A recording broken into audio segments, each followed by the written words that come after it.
Gloria Gaither stood beside her husband Bill as the soulful heart of gospel music, but now with a fragile voice and tearful honesty, she's saying goodbye, not just to the stage but possibly to all of us. What happened behind the scenes that led to this emotional farewell? And why are fans around the world bracing for the most heartbreaking chapter yet? Gloria Gaither has long been more than just the wife of gospel music icon Bill Gaither. She's been the heart and soul behind some of the most powerful songs in Christian music history. As co-writer of countless Gaither classics and the poetic voice behind many of their lyrics, Gloria has touched lives around the world with her deep faith and timeless words. But now, at 82 years old, Gloria has shared a heartfelt message with fans, one that signals a turning point in her journey. In a recent video released by the Gaither Music Group, Gloria appeared visibly emotional as she thanked fans for decades of love, prayers, and unwavering support. "There comes a time," she began, her voice trembling slightly, "when you feel a gentle tug on your heart, a sense that God is calling you to a quieter season." Though she did not explicitly say the words retirement, Gloria hinted at stepping away from public appearances and large events. Instead, she plans to spend more time with family, focusing on writing, reflection, and moments of stillness, a stark contrast from the decades of touring, performing, and ministry. Before the world knew her as a legendary lyricist and the matriarch of Southern gospel, Gloria Gaither was simply Gloria Sickle. Born on March 4, 1942, in Michigan into a family rooted in Christian faith and strong moral values, she was raised in a nurturing home with a deep respect for education, literature, and music. Gloria showed an early gift for language and expression. She was a bright student, passionate about writing, poetry, and the arts. After high school, Gloria attended Anderson University, a small Christian college in Indiana, where she pursued a degree in English. There, she cultivated not only her intellect, but also her spiritual foundation, something that would later pour into every song she wrote. It was during her time at Anderson that Gloria crossed paths with a young, energetic music teacher named Bill Gaither. At first, they were just colleagues. Bill had already begun dabbling in gospel music, forming the Bill Gaither Trio with his brother and sister. But it didn't take long before their shared passion for faith and creativity drew them closer. The two married in 1962, and that partnership would go on to change the landscape of Christian music forever. At first, Gloria continued teaching English at Alexandria High School, while Bill pursued music full-time. But her knack for lyrics and her deep poetic insight began finding their way into the trio's songs.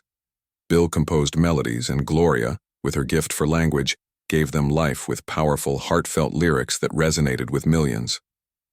Her breakthrough moment came with the now iconic hymn, "Because He Lives," written during a turbulent time in their lives while expecting their third child and amid a season of national unrest. By the late 1960s, Gloria and Bill Gaither were living what many would have called the perfect Christian life. They were happily married, raising a young family and pouring their hearts into ministry through music. But beneath the surface, they were facing one of the most emotionally and spiritually trying times of their lives. The world was in turmoil. The Vietnam War was raging.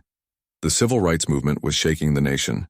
College campuses were erupting in protest, and traditional Christian values were being openly challenged. At the same time, the Gaithers were personally navigating their own uncertainties. Bill was battling exhaustion from non-stop touring and ministry pressures, and Gloria, pregnant with their third child, found herself overwhelmed by anxiety about the kind of world they were bringing a child into. In the midst of this emotional storm, they leaned on their faith, and something remarkable happened. While praying and seeking comfort, Gloria felt a wave of peace and a renewed assurance in God's promises. It was in that quiet, deeply spiritual moment that the words to "Because He Lives" began to form. The lyrics didn't come from a place of ease. They were born out of struggle, fear, and the desperate need for hope. And that's why they struck such a deep chord with millions. The song was recorded in 1971 and quickly became a global anthem for Christians facing hardship. It was more than a hymn. It was a declaration of trust in a God who holds the future no matter how uncertain the present may feel. The success of Because He Lives catapulted the Gaithers, and Gloria in particular, into a new realm of influence. Suddenly, she was no longer just the wife of a gospel singer or a behind-the-scenes writer. She was being recognized as a profound theological voice, a poet whose words could move both the heart and soul.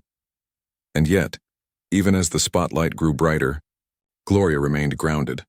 She continued to write prolifically, not just songs, but devotionals, books, and reflections that offered wisdom on faith, family, and purpose. With Bill, she went on to co-write more than 700 songs, many of which became staples in churches across the world. But perhaps what made Gloria's contribution so unique was the way she infused her lyrics with both deep theology and raw humanity. She didn't write from a pedestal. She wrote from the trenches of real life, from motherhood, from the ministry, from grief, from joy. During the 1970s and 1980s, as the Gaither vocal band gained popularity and the Homecoming video series was born, Gloria's presence remained steady and influential. Though she was rarely the one with a microphone in hand, her voice was everywhere. In every lyric, every prayer, every moment that touched an audience. This period also saw her becoming a mentor to younger Christian artists and a sought-after speaker at women's conferences.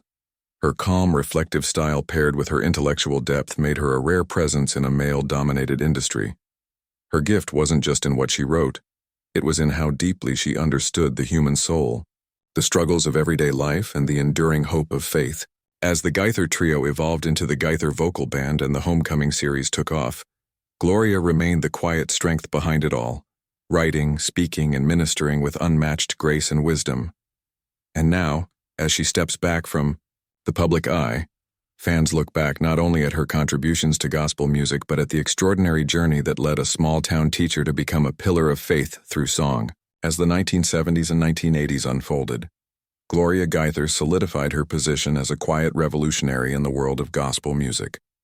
While her husband Bill often stood front and center, Gloria's voice was the steady current beneath their creative and spiritual legacy.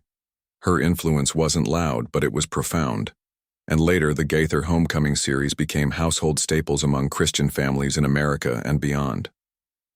Their music wasn't just about performance, it was ministry.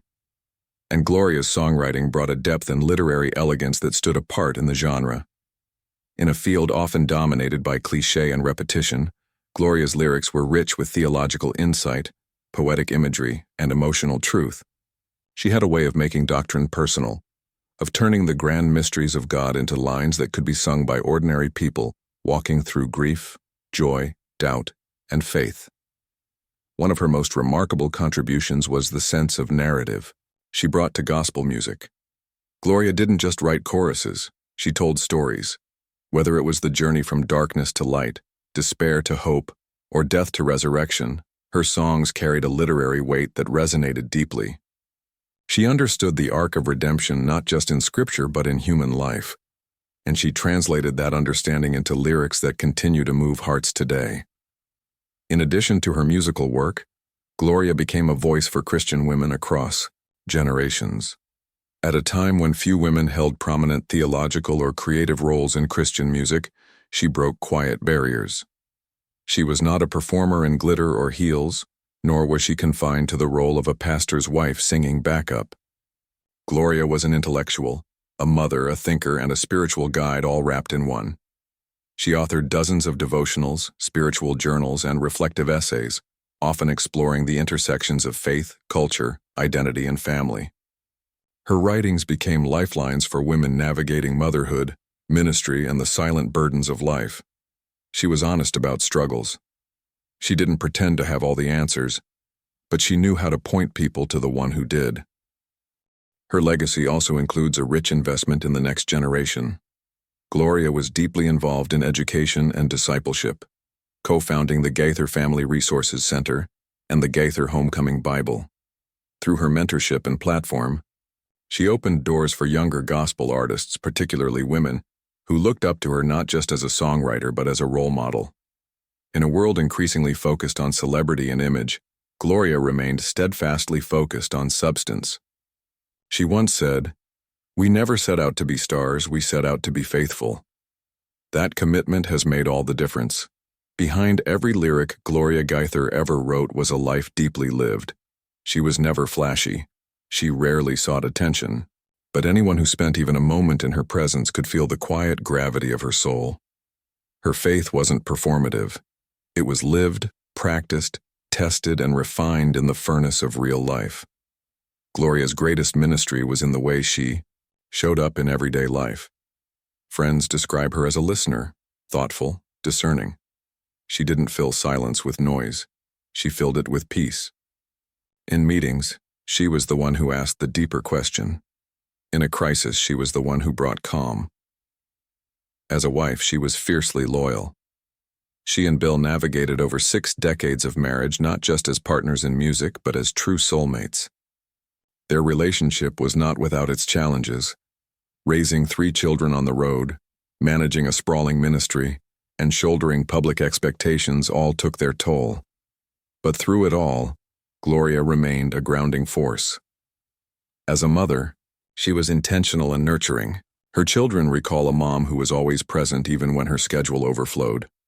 She wrote songs late at night after the kids were asleep. She took long walks, had long talks, and taught her children not just about Jesus, but about compassion, honesty, and responsibility. As a friend, she was loyal and wise. She mentored not only artists but writers, pastors, and thinkers, many of whom credit her with shaping their understanding of Christian vocation. She had a rare ability to see the gifts in others and call them out with love. And as a woman of faith, Gloria Gaither stood as a bridge between tradition and the future. She revered the hymns of old but wasn't afraid to ask hard questions. She held to biblical truth but also held space for complexity. Her faith wasn't afraid of nuance, it was deep enough to carry it. Her life became a testimony of what it means to live well, not just publicly but privately. She showed that success in ministry is not measured by fame, but by faithfulness, that a song is only as powerful as the life behind it, and that the truest form of greatness is to be a servant. Even now, as she steps back from the public eye, Gloria leaves behind more than a catalog of beloved hymns. She leaves a legacy of wisdom, of grace, of resilience. Her songs will continue to be sung in churches, at funerals, in quiet hospital rooms, and joyful family gatherings for generations to come. But perhaps even more importantly, her example will continue to inspire men and women to live lives of meaning, humility, and unwavering faith. In the words she gave us, it seems only fitting to let her own lyrics echo in this moment of farewell. God sent his Son, they called him Jesus. He came to love, heal, and forgive. He lived and died.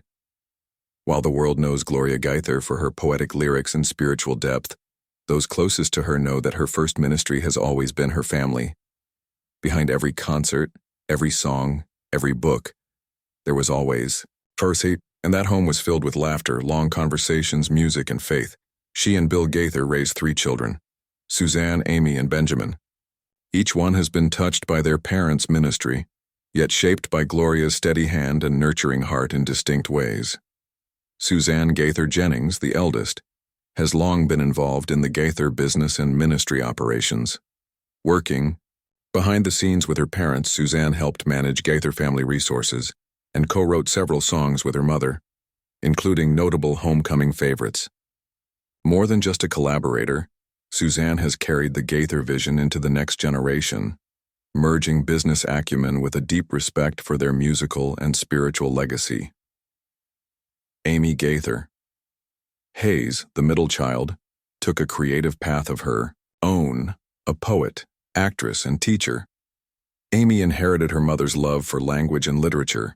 She has spoken openly in interviews about the intellectual richness of her upbringing, how dinner conversations were often theological, artistic, and curious in nature. She once said, "Mom didn't just want us to be good Christians. She wanted us to be thinkers, to ask questions, to know why we believed what we believed." Benjamin Gaither, the youngest, followed in his father's musical footsteps. A producer and songwriter, Ben co-founded Liveorn Media and has worked closely with his parents on many homecoming projects. His music is more contemporary, but it carries the same foundation: truth, family, and faith. All 3 children speak of their mother with reverence, not just as a parent, but as a role model.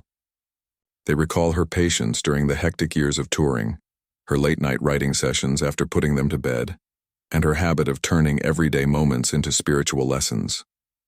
Family vacations weren't extravagant, but they were sacred. Time together was protected, even when the demands of ministry grew heavy. Gloria never let her family feel like second place.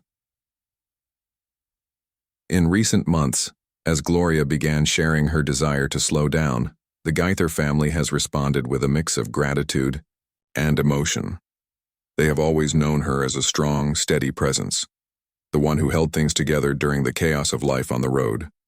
Now, as she gently steps back from the spotlight, her children and grandchildren are rallying around her, honoring her wishes for a quieter season. They've made it clear that her legacy doesn't end here, it simply evolves.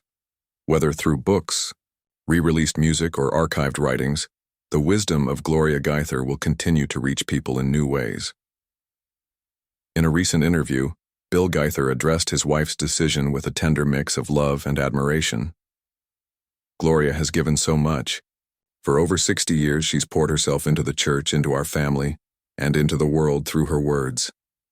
I think it's time she rests right, in peace, holds her grandkids, walks in the garden, and listens instead of always speaking. She has earned that. Their grandchildren, now teenagers and young adults, have also expressed appreciation for her presence. Some of them have shared on social media how Nana was their favorite storyteller, the one who always had a journal in her lap and a parable in her heart. They describe her as curious, wise, and full of grace. Gloria's message of stepping back, delivered through a simple video and a few heartfelt words, has unleashed a tidal wave of emotion from fans across the globe. Social media platforms lit up with tributes. On YouTube, thousands commented on her farewell video, many with heartfelt messages. Her songs carried me through cancer. I found Christ through the Gaither homecoming tapes. And Gloria's words were always what made me cry. My mom played Because He Lives at every birthday. Now she's gone, but Gloria's words still bring her close. Churches across the U.S. and abroad have held special services in honor of her contributions.